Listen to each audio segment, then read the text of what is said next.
Merci beaucoup. Et ben, merci pour cette session, cette dernière session. Je On a un peu avancé sur l'heure, mais il nous reste, je pense qu'il nous reste une vingtaine de minutes, pour faire une discussion, une conclusion un peu générale. Hem, Jean-Michel, est-ce que je commence par te donner la parole? Oui, bah, en tout cas, je vais pas faire de synthèse. On avait essayé d'imaginer, mais on a trouvé personne pour le faire finalement, d'avoir une sorte de grand témoin qui, sur les 2 jours, essaye de tirer, après avoir écouté des fils. Et je trouve qu'il y en a eu beaucoup. Ça a été très dense, je trouve, mais trop dense pour moi, en tout cas, pour que j'arrive à chaud comme ça à vraiment tirer des fils entre toutes les recherches. Mais bon, c'était le but, et c'est vraiment dommage de ce colloque, hein. Le but de ce colloque, c'était ça. Et pour ça, c'est vraiment dommage qu'on n'ait pas pu le faire du tout en présentiel. C'était voilà, de retrouver un peu la dynamique qu'il y avait eu dans les premiers ateliers de recherche prospective, quoi, qu'on avait appelé de recherche prospective, mais qui avait permis, voilà, à la fois de se connaître et de partager des questions de recherche ensemble. Et je trouve que là, les travaux étant faits, il y a beaucoup de liens qui apparaissent, euh, et voilà, et qu'il faudrait arriver à mettre en travail. Alors, je veux dire juste 2 mots parce que j'ai bien entendu la proposition de Rémi tout à l'heure, c'est-à-dire de dire qu'il faudrait pouvoir poursuivre. Et il se trouve que, alors je retrouve plus où j'ai noté ça, mais je crois que c'est bien ça, à la fois parce qu'il faut laisser les différentes initiatives, je ne veux pas dire prospérer, mais continuer, continuer, leur laisser cette liberté de s'intensifier, de s'approfondir,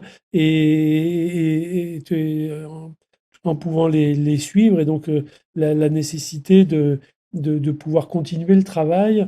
Voilà, tu parlais d'inventaire des expériences. Alors, bon, je ne sais pas si c'est le terme le plus approprié, inventaire. Alors, plusieurs recherches ont fait ça. Magasin gratuit, des Mosters aussi, nous ont dit que ils avaient commencé par faire une sorte de cartographie à l'échelle européenne de ce qui existait, soit comme coopérative de production citoyenne de production d'énergie ou de magasins gratuits, et pour s'intéresser à des petits segments, finalement, que ce soit sur les questions de précarité, ou celles qui, côté des magasins gratuits, qui s'intéressaient plus particulièrement justement à la dimension de transition écologique, pour finalement que ça apparaît comme des petits segments. Donc c'est intéressant de les suivre pour voir si ils ont une capacité d'essaimage euh, euh, à travers le maillage qui peut exister entre ces différentes formes coopératives ou de magasins gratuits. Pour prendre ces 2 exemples qui me semblaient intéressants.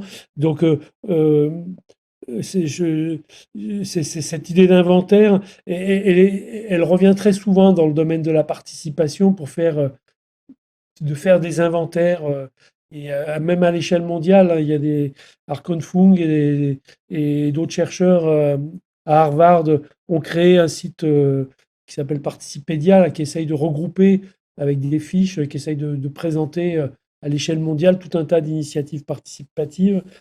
Euh, c'est utile comme ressource, ça constitue une ressource commune, donc c'est peut-être des choses qui sont intéressantes.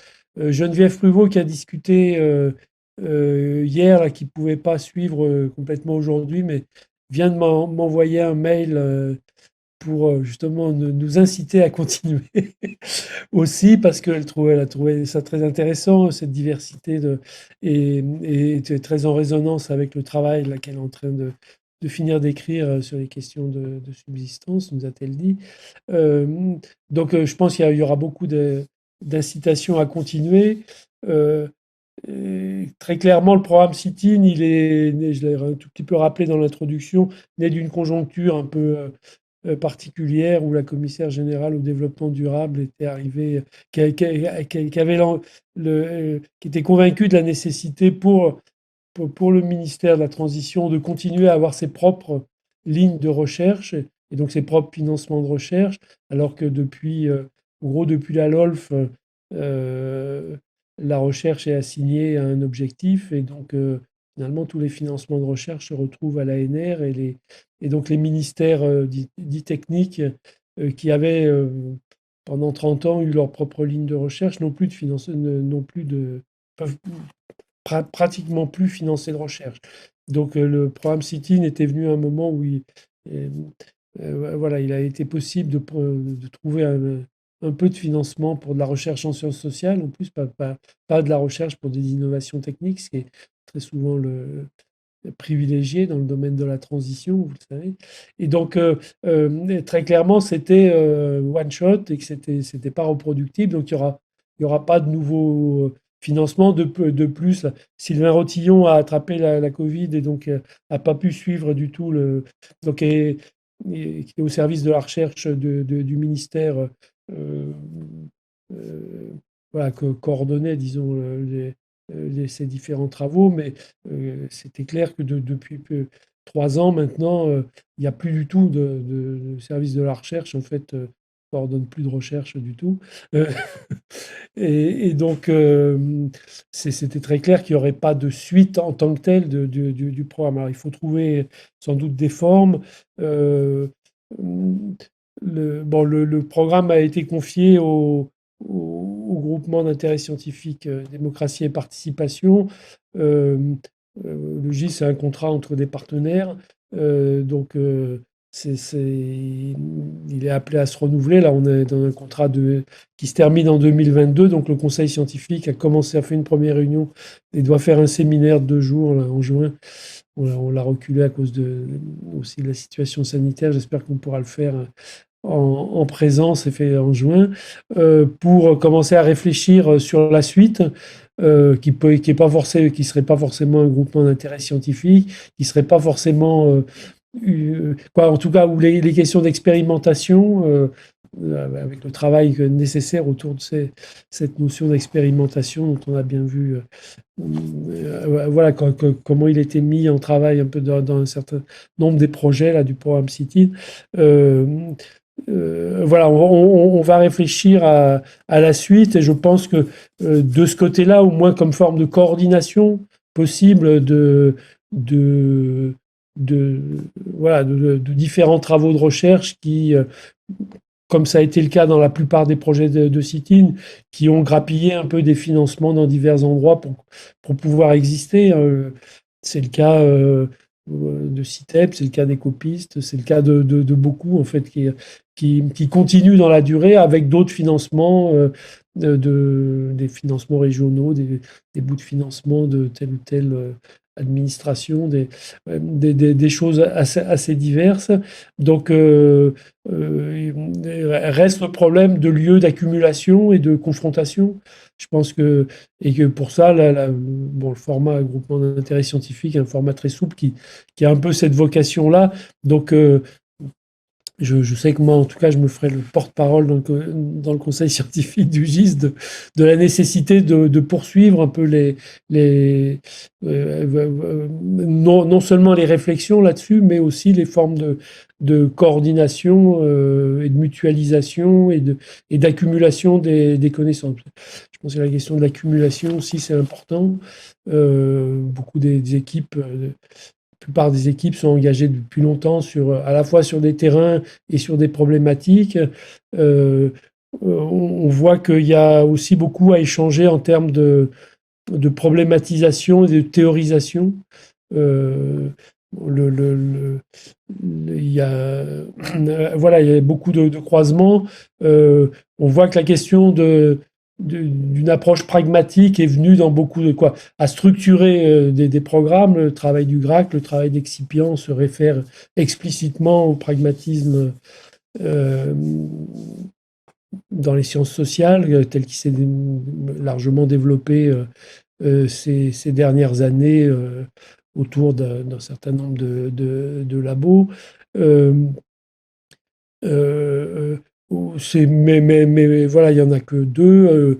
Bruno Villalba nous a parlé de Pragmatopie, qui est un peu différent, mais qui est.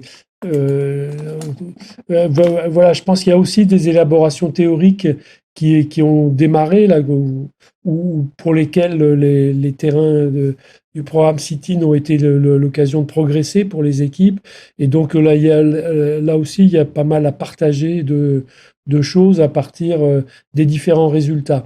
Alors, ce qu'on peut faire pour la fin du programme CITIN, bon, c'est le colloque final, mais derrière, on avait annoncé dès le départ qu'on voulait faire un bouquin commun. Là, je pense qu'on l'a dit au départ, on va faire un compte-rendu écrit du colloque parce que finalement c'est la seule occasion qui a été donnée euh, de voilà que chaque équipe prenne connaissance de l'état d'aboutissement intermédiaire, certes, mais quand même premier état de formalisation des résultats des autres équipes. Donc je pense que le compte-rendu servira à ça, aussi à pouvoir y revenir. Euh, on peut vous demander pour ceux qui ont fait des PowerPoint de les déposer dans les boîtes qu'on a créées pour chaque équipe là, pour mettre les rapports et les PowerPoint. Je pense que le compte, c'est les PowerPoint plutôt que de les publier parce qu'ils sont assez, en général, c'est assez peu autonome s'il n'y a pas le discours l'exposé qui va avec. Je pense que c'est plus simple de les intégrer à l'intérieur du compte rendu. Je sais que pour moi, dans le débat public là, que je présidais, c'est ce qu'on a fait finalement pour les comptes rendus. On a intégré les PowerPoint, c'était beaucoup plus lisible que de les mettre sur un site ou détaché du commentaire et de l'exposé qu'en fait ces PowerPoint accompagnent sont assez peu lisibles, assez peu compréhensibles. Donc je pense qu'on voilà, on peut faire ce compte-rendu du colloque qui servira aussi en une certaine manière avec les autres comptes-rendus des précédents séminaires de rapport final du programme CITIN. Et puis que le bouquin pourra servir voilà, de première étape plus élaborée de, de la réflexion collective qui a permis ce programme. Alors j'ai essayé d'esquisser quelques pistes dans l'introduction, mais c'était après avec peu de recul par rapport à la réception des rapports. Donc je l'avais dit, je ne les ai pas tous lus encore. Euh, donc l'idée c'est du bouquin, ça sera justement au moins d'avoir une introduction. On va réfléchir sur la conclusion, on n'y a pas réfléchi, euh, d'essayer de tisser des fils entre des différents projets de recherche qu'on a demandé à nos discutants aujourd'hui dans le colloque. Donc on pourra peut-être les remettre à contribution aussi pour le bouquin. Et puis de demander aux équipes justement de ramasser les résultats les plus élaborés, les plus formalisés d'une certaine manière dans un chapitre pour rendre compte de l'ensemble des travaux. Ce qui est important aussi, il me semble, c'est que donc le comité de pilotage du programme CITIN a fait au moins pour il y a 2 rapports qu'on n'a pas encore reçus, mais pour les 10 rapports, une première évaluation. On s'est réunis le 30 mars, la semaine dernière, hein, pour en discuter collectivement. Donc je vais faire un retour à chaque équipe de cette évaluation et donner mais je voulais le faire après le colloque, il me semblait que c'était plus pertinent après avoir écouté le colloque pour euh, donner quelques consignes sur le chapitre du bouquin qui est attendu un peu et pouvoir discuter avec les équipes voilà, de ce qui est attendu de leur chapitre pour le bouquin. Donc je vais faire ça là dans les jours qui viennent, reprendre contact avec chacune des équipes pour discuter de ce projet d'écriture. On va réfléchir aux échéances. Ça serait bien d'essayer de ne pas trop traîner derrière pour ouais, se dire qu'on pourrait avoir un bouquin qui soit publié d'ici la fin de l'année, c'est peut-être possible. J'ai pas fait du tout de démarche encore auprès d'éditeurs. Je pensais que ça pouvait intéresser un éditeur comme Koei. Mais si vous avez d'autres idées, ouais, il y a d'autres possibilités. On pourrait explorer quelques possibilités.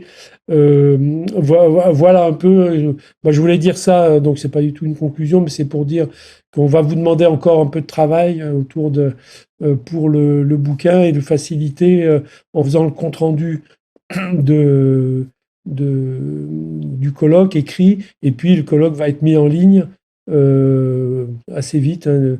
On a demandé à Nicolas Barbu, là, qui a assisté, de mettre un peu en forme euh, pour pas balancer simplement un zoom brut qui dure des heures pour le découper au moins par séquence et l'habiller un minimum. Donc je pense que ça va être rapide, ça. Il sera rapidement en ligne et donc ça vous permettra aussi pour l'écriture des chapitres d'y revenir. Euh,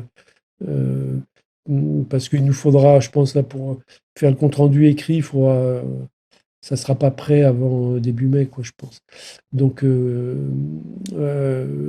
voilà ce que je voulais dire à la fin. Mais bon, j'avais dit, mais on n'a plus vraiment le temps. Je pense que euh, un des thèmes très transversal, c'est bien celui des postures de recherche, des dispositifs de recherche permettant d'accompagner, qui soient ajustés à l'accompagnement de ces initiatives citoyennes.